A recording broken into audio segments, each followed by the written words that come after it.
마태복음 7장을 보면 7장까지는 예수님이 5장, 6장, 7장은 그 산에서 말씀을 가르치시고 8장부터는 땅에 내려와서 사람들을 만나십니다. 예수님의 가르침을 듣고 많은 사람들이 와서 도와달라고, 고쳐달라고 예수님에게 옵니다. 그래서 예수님들이 많은 사람들을 병 고쳐주시고 귀신을 쫓아내주시고 그런 모습이 8장에 나오는데 예수님이 그 사람들의 환호를 뒤로 하고 배에 오르십니다. 그런 다음에 자기를 따르는 무리들에게 같이 이 바다를 건너가자라고 말합니다. 그래서 예수를 따르는 사람들이 배에 탔어요.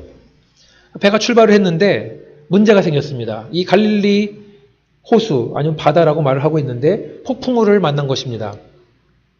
배 앞에는 큰 파도가 있고 큰 바람이 불어서 배 안으로 물이 들어오고 또 배를 타보시는 분은 알겠지만 멀미가 나지 않겠습니까? 앞에도 보였다 안 보였다 그러고 흔들리고 있고 그런 상황 속에서 배가 위기를 맞았습니다. 그런데 예수님이 따르는 제자 중에서는 베드로, 안드로, 야고보, 요한 이 사람들은 어부였습니다. 평생 동안 이 배를 타고 고기를 잡은 사람들인데 이 사람들이 볼 때에도 이거는 보통 상황이 아니다. 위험하다라고 죽을지도 모르겠다라고 하고 있는 겁니다.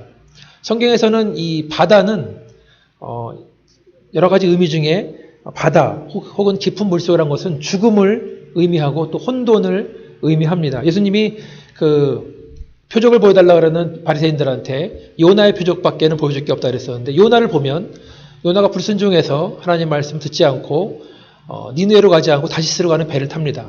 그런데 그 배를 타고 가는 중에 풍랑을 만나요. 그래서 선원들이 살기 위해서 자기의 모든 아끼는 물건들을 다 물속에 버리고 그 다음에 각자의 신들을 향해서 기도하며 살려달라고.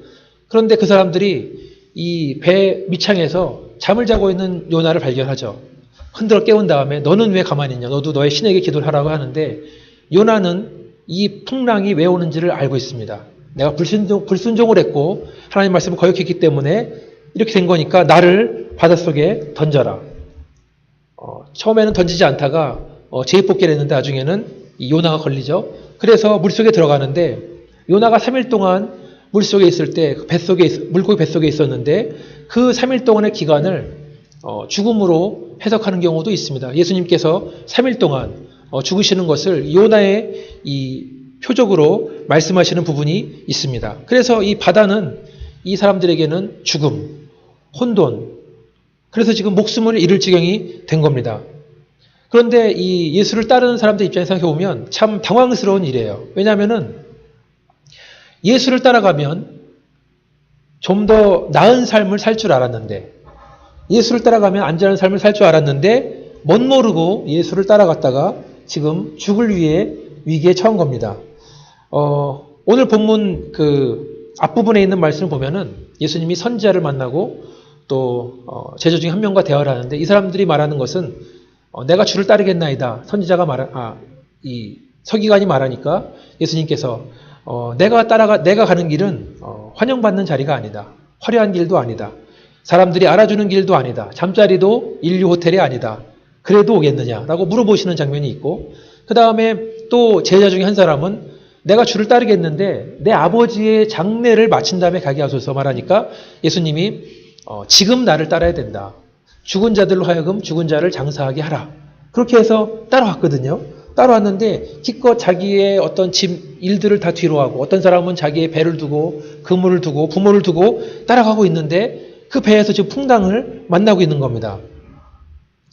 그렇게 뛰어난 예수님이라면 폭풍우를 좀 미리 아셔서 다른 길로 가든지 아니면 좀 여행을 좀 며칠 미루든지 하면 좋을 텐데 지금 주무시기 때문에 따질 수도 없고 그리고 후회를 하고 있습니다. 또 한 가지 당황스러운 게 있는데요. 또 한 가지는 뭐냐면 지금 우리는 죽을 지경인데 예수님은 편안하게 주무시고 있다는 겁니다. 예수님이 왜 주무셨을까요? 제가 퀴즈를 드리면 과연 예수님도 피곤함을 느꼈을까? 예수님 피곤함을 느꼈을까요? 네, 정답을 말씀해 주셨습니다. 네. 예수님이 사람으로 오셨기 때문에 예수님이 사람들을 만나시고 얘기를 들으시고 병도 고쳐주시고 또 귀신도 쫓아주시고 말씀을 쫓는 일을 하루 종일 하면 여러분들 일 마친 다음에 집에 가면 그냥 소파에 몸을 던져서 누워있고 싶은 마음이 있잖아요. 또 이렇게 더운 날씨에 밖에서 일 좀 하다 들어오면 굉장히 지치고 피곤합니다. 저는 예수님도 그런 심정이 아니었을까라는 생각이 들어요. 그래서 하루 종일 그런 일을 한 다음에 주무시고 있는 겁니다. 그래도 이해를 못하겠다. 기껏 예수님을 따라왔고 지금 밖에는 엄청나게 폭풍이가 불어서 지금 뱃속으로 막 물이 들어오고 있는데 예수님은 주무신다니. 그런데 한 가지 생각해 보면 과연 제자들은 예수님이 일어나서 명령을 하면 폭풍과 멎을 것을 예상했을까요? 저는 아직 아니라고 봅니다. 예수님 일어나서 뭐라도 하십시오. 기도를 하시든지 그냥 주무시지 마시고 뭔가 좀 해야 되는 거 아닙니까? 라고 깨웠을지도 모르겠어요. 예수를 따라왔는데 바다에서 죽을지도 모르는 그러한 실망, 공포, 또 원망의 마음으로 뒤죽박죽 됐을지도 모르겠습니다. 자, 그런 소동 속에서 깨어나신 예수님이 일어나서 하신 말씀이 뭐죠? 어찌하여 무서워하느냐? 믿음이 작은 자들아. 우리가 주의 깊게 볼 단어가 있는데요. 예수님은 지금 제자들한테 믿음이 없다라고 말씀하시는 것이 아니라 믿음이 작은 자들아.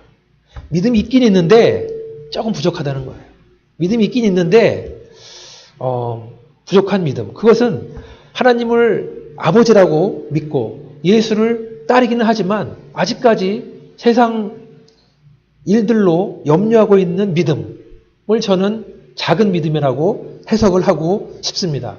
아예 믿음이 없으면 하나님도 모르고 구원도 없고 예수님도 책망하지 않을 텐데 지금 이 사람들은 하나님도 믿고 구원도 받았고 예수를 따르기로 헌신을 했지만 아직까지 눈앞에 있는 그러한 위기 속에서 염려를 버리지 못하고 두려워하고 있는 이 사람들 향해서 하시는 말씀입니다. 다시 말해서 이 말씀은 불신자들을 위해서 하는 말씀이 아니라 아직까지 믿음이 있지만 흔들리는 믿음, 조마조마한 믿음, 저와 같은 믿음, 여러분과 같은 믿음을 가진 우리들에게 주시는 말씀인 줄 믿습니다. 아멘. 그런데 제가 성경 강해 설교를 하고 말씀을 준비하면서 예수님이 믿음이 작은 자들아라고 말씀하신 부분이 또 어디에 나올까 찾아보니까 신약 성경에 6번이 나오고요. 그 중에 5번이 마태복음에 나옵니다. 그런데 놀라운 것은 예수님이 믿음이 작은 자들아라고 말씀하신 것이 자기의 제자들한테만 하신 말씀이에요. 예수를 안 믿거나 예수를 모르는 사람에게 아무한테 주신 말씀이 아니고 자기의 제자들에게 주신 말씀이다. 고로 그 말씀은 우리한테 주시는 말씀인지 믿으시면 아멘 하시기 바라겠습니다. 아멘. 그래서 제가 보니까 첫 번째로 예수님이 언제 믿음이 작다고 말씀하셨는가 찾아볼 필요는 없고요. 제가 그냥 읽어드리겠습니다. 마태복음 6장에 나오는데요. 잘 들어보세요. 오늘 있다가 내일 아궁이에 던져지는 들풀도 하나님이 이렇게 입히시거늘 하물며 너희일까 보냐? 믿음이 작은 자들아. 자, 이 말씀 뭐냐면 예수를 믿는다고 하지만 목숨을 위해서 무엇을 먹을까? 무엇을 마실까? 또 몸을 위해서 무엇을 입을까? 염려하는 사람들. 그것을 믿음이 적은 사람이라고 말한다는 겁니다. 예수님은 공중에 새도 입히시고 들풀에 풀도 새도 먹이시고 들풀에 풀도 입히시는 분인데 하물며 귀중한 소중한 너희를 그냥 두겠느냐라고 하시는 말씀입니다. 하나님은 우리를 먹이시고 입히시는 분입니다. 믿으십니까? 아멘. 그런데 세상의 염려가 커지면 그 사실을 잊어버릴 수 있다라는 거예요. 은혜를 잔뜩 받았는데 갑자기 조금 지난 다음에 먹을 것을 걱정을 합니다. 갑자기 재물의 압박이 시작되고 우리는 근심에 빠지게 됩니다. 우리가 세상 일로 걱정하고 염려할 때 예수님은 우리의 믿음이 작다라고 말씀하시는 겁니다. 두 번째로 마태복음 14장에 보면 또 나오는데요. 이 장면은 제자들이 배를 타고 갈릴리 바다를 건너는데 예수님은 배에 안 계세요. 그런데 저쪽에서 예수님이 무리를 걷는 것을 보게 됩니다. 그런데 제자들은 예수님을 유령으로 알고 공포에 휩싸입니다. 예수님이 안심하다, 나다, 두려워하지 마라 라고 말하는데 하필이면 또 베드로가 예수님이 무리에 걷는 걸 보고 나도 걷고 싶습니다 라고 말하는 거죠. 그럼 와라 라고 말씀하시죠. 베드로가 예수님 바라보고 달려가다가 갑자기 물 위로 부는 강풍을 바라보고 또 발밑을 바라보니까 시커먼 물을 보고 믿음이 흔들리는 거예요. 그래서 물에 빠집니다. 살려달라 그러죠. 그때 하시는 말씀이에요. 14장 31절에 보니까 예수께서 즉시 손을 내밀어 그를 붙잡으시며 이르시되 믿음이 작은 자여 왜 의심하였느냐 하시고, 자, 믿음이 작은데 그것은 의심이 많다라는 거예요. 의심을 한다는 거예요. 우리가 예수를 의심하면 믿음은 작아집니다. 머릿속으로 생각할 때는 다 되는 것 같았었는데 실제로 내가 믿음대로 해보려 그러니까 여러 가지 예상하지 못했던 일들이 생기는 겁니다. 그럴 때 우리는 우리와 함께 하시는 하나님, 함께 계시는 하나님, 능력을 주시는 분을 의심하게 되고 그럴 때 우리의 믿음은 약해진다는 겁니다. 세 번째 말씀은 마태복음 16장에 나옵니다. 이 장면은 예수님이 물고기 2마리와 떡 5개로 5,000명 이상을 먹이시고 난 후에 바리새인들과 사두개인들의 누룩, 이스트를 주의하라. 다시 말해서 겉과 속이 다른 위선적인 신앙, 외식하는 믿음을 주의하라라고 가르치고 있는데 그 말을 들은 떡 얘기를 들으니까 지금 제자들끼리 아까 먹다 남은 떡이 어디 갔지? 지금 싸우고 있는 거예요. 네가 어쨌든 저희가 어쨌든지 싸우는 겁니다. 그들의 관심은 떡을 주시는 예수님 보는 것이 아니라 떡만 바라보고 있는 거죠. 그러니까 떡이 없어지니까 지금 막 싸우고 있는 거예요. 예수님이 옆에 계신데. 그렇죠? 우리의 눈이 떡만 향해 있으면 안 돼요. 그 뒤에 있는 하나님을 볼 줄 알아야지.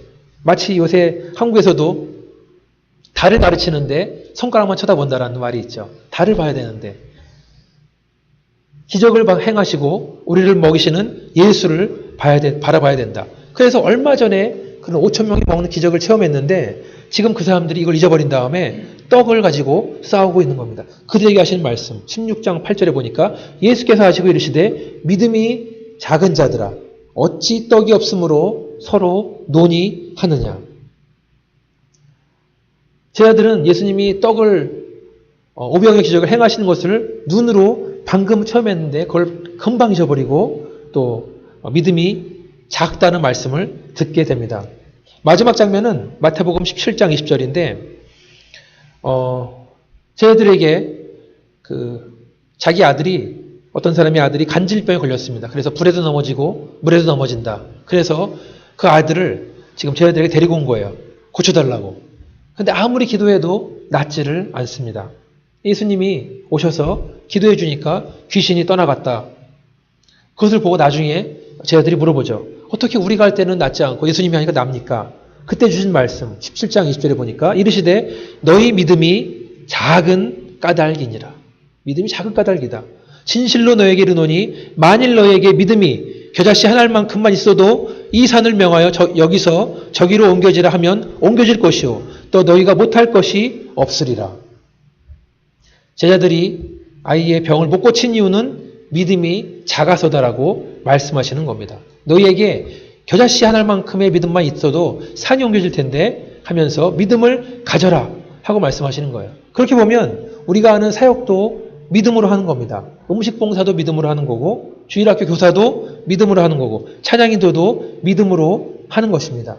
믿음으로 해야 우리가 상상도 하지 못했던 하나님의 놀라운 일들이 우리를 통해서 일어나는 줄 믿으시며 아멘 하시기 바라겠습니다. 아멘. 아까 제가 예배를 드릴 때 찬양 인도하시고 또 반주로 아름다운 찬양을 인도하시는 거 보면서 은혜를 받았습니다. 하나님께서 정말 이 지구촌교 예배를 기뻐하신다, 받아주신다라는 확신과 감격이 있었습니다. 계속해서 정말 주 앞에서 믿음을 가지고 최선을 다하는 우리 봉사하신 분들 되기를 주님의 이름으로 축원합니다. 한 가지 위로의 말씀을 드리면 예수님이 제자들을 향해서 왜 믿음이 없냐라고 말하는 것은 그들을 혼내기 위함이 아니라는 거예요. 그들을 격려하고 있는 겁니다. 다시 말해서 그런 말씀은 예수님이 아무한테나 안 한다. 제자한테만 한다. 사람들이 많이 다니는 길, 넓은 길, 편한 길을 버리고 좁고 험한 길을 따라오는 그분의 제자들한테 하시는 말씀이다. 내가 가지고 있던 모든 것들을 뒤로하고 예수만 따라가는 삶을 살겠다고 다짐한 그런 사람들을 향해서 주시는 말씀이라는 거예요. 한 가지 왜 제자들이 믿음이 작았나 보면 제자들은 예수님을 조금씩 배웠어요. 예수님이 하나님의 아들이고 또 우리의 죄를 위해 돌아가시고 죽으시고 부활한 사실을 한 번에 깨달은 게 아닙니다. 예수님은 하늘 올라갔다가 언젠가 심판하시는 주님으로 오신다. 이거를 말씀을 듣는 순간 한 번에 안 게 아니에요. 제자들은 예수님이 부활해서 나타날 때까지 예수님이 돌아가신 줄 알았어요. 부활하지 못하는 줄 알았어요. 그리고 시간이 지난 다음에 깨닫는 것들이 많이 있습니다. 시간이 걸리는 거예요. 그렇지만 그렇게 해서 예수를 알게 된 제자의 수는 적었지만 그 적은 무리가 세상을 바꾸는 사람들이 된 줄 믿습니다. 오늘 사건에서도 제자들은 아직 예수님을 잘 몰랐습니다. 잘은 모르지만 일단 따라가 보자. 베드로는 자기의 배도 버리고 그물도 버리고 자기 어장도 버리고 떠났습니다. 그렇지만 아직까지는 흔들리는 믿음이다. 바다 위에 큰 바람과 파도를 보면서 걱정을 합니다. 예수를 의심합니다. 예수님이 일어나셔서 파도를 꾸짖고 바람을 꾸짖은 이후에 모든 것이 잠잠해지니까 그걸 본 제자들이 이렇게 말하잖아요. 과연 어떤 사람이기에 저분이 누구길래 저러한 능력이 있는가 이렇게 알게 되는 거잖아요. 그렇죠? 시간이 지나면서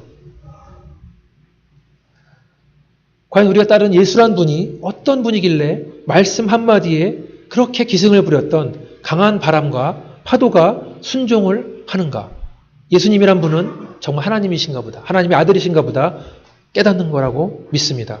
지금은 파도를 두려워하고 돈에 대한 염려, 음식에 대한 걱정, 잠잘 곳에 대한 염려가 가득할지라도 은혜도 경험하고 그랬다가 또 세상과 거룩한 삶 사이에서 왔다 갔다 방황을 하는 흔들리는 믿음이지만 예수님은 계속해서 우리와 함께 하시고 우리를 가르치시고 우리를 인도하시고 결국에는 우리가 모든 일을 감당할 수 있는 능력을 주시는 분이라는 것을 가르치고 있다는 말씀입니다. 그런데 예수님이 제자들한테 너희들 왜 이렇게 믿음이 작냐라고 말할 때 우리는 뭐라고 대답을 해야 될까? 제가 고민을 많이 해봤습니다. 아까 간질병 걸린 아들을 데리고 와서 제자들에게 보여줬는데 낫지 않더라 하는 사람 있었잖아요. 그분이 예수를 만납니다. 한번 들어보세요. 마가복음 9장 21절에서 24절 말씀 읽어드리겠습니다. 예수께서 그 아버지에게 물으시되 언제부터 이렇게 되었느냐 하시되 이르시되 어릴 때부터니이다. 귀신이 그를 죽이려고 불과 물에 자주 던졌나이다. 그러나 무엇을 하실 수 있거든 우리를 불쌍히 여기사 도와주시옵소서. 예수께서 이르시되 할 수 있거든이 무슨 말이냐. 믿는 자에게는 능하지 못할 일이 없느니라 하시니 곧 그의 아이의 아버지가 소리를 질러 이르되 내가 믿나이다. 나의 믿음 없는 것을 도와주소서 하더라. 아버지는 절박했는데 예수께 나왔는데 만약에 무엇을 할 수 있거든 도와주십시오. 만약에 할 수 있거든 고쳐주십시오. 그 말도 예수님이 혼내시는 거잖아요. 할 수 있거든이 무슨 말이냐. 믿는 자에게는 능치 못할 일이 없다. 믿음만 있으면 뭐든지 할 수 있다. 근데 믿음이 작은 그 아버지는 병난 것도 의심하고 예수님도 의심을 하고 있는 거예요. 그 말을 들은 이 아버지가 뭐라고 말합니까? 내가 믿나이다. 나의 믿음 없는 것을 도와주소서. 어쩌면 이렇게 긴박하게 외치는 그 아버지의 외침이 우리의 고백인 줄 믿습니다. 나의 믿음 없는 것을 도와주소서. 우리는 흔들리는 믿음입니다. 때로는 의심도 합니다. 안 될 거라고 생각을 합니다. 예수님과 한 배를 타고 있는데도 예수님이 없다고 생각을 합니다. 예수님이 우리에게 큰 은혜를 주셨는데도 그것을 바로 잊어버리고 믿음이 없는 사람처럼 세상에 대한 염려와 걱정을 하고 있고 하나님의 방법이 아닌 세상에서 말하는 방법을 따르고 있습니다. 그렇지만 예수님은 우리의 믿음을 보시는 분이십니다. 그리고 우리가 더 큰 믿음을 갖기를 원하신다. 믿음이 없어서 의심하는 것이 아니라 온전히 믿기를 원하십니다. 우리의 기도는, 우리의 간구는 나의 믿음 없는 것을 도와주소서. 내가 믿겠나이다가 되어야 됩니다. 우리는 지금 배도 안 탔고 큰 파도와 상관도 없는 것 같은데 무슨 말씀이시죠? 라고 말할 수 있겠지만 예수님은 지금 우리의 인생 속에서 우리와 함께 하시는 분이십니다. 우리는 지금 인생의 바다를 향해서 나가고 있습니다. 예수의 제자로 살다 보면 폭풍우가 나타나고 시련이 닥쳐옵니다. 저는 목사로서 예수만 믿으면 모든 문제가 해결된다. 모든 걱정 사라지고 형통할 거다. 폭풍우는 사라질 것이다라고 말씀을 드리지 못하겠습니다. 그게 아니기 때문에. 그렇지만 제가 드릴 수 있는 말은 우리가 예수를 믿으면 예수께서 우리로 하여금 폭풍우를 헤쳐나갈 힘을 주신다. 예수께서 우리 앞에 있는 문제를 해결하시는 분이시다. 믿으시면 아멘 하시기 바라겠습니다. 예수께서 우리 인생의 모든 고통과 파도와 이런 모든 것들을 해결해 주시는 분이시다. 그래서 이 배가 결국에는 하나님의 영광의 항구로 도착할 수 있도록 도와주실 것이다.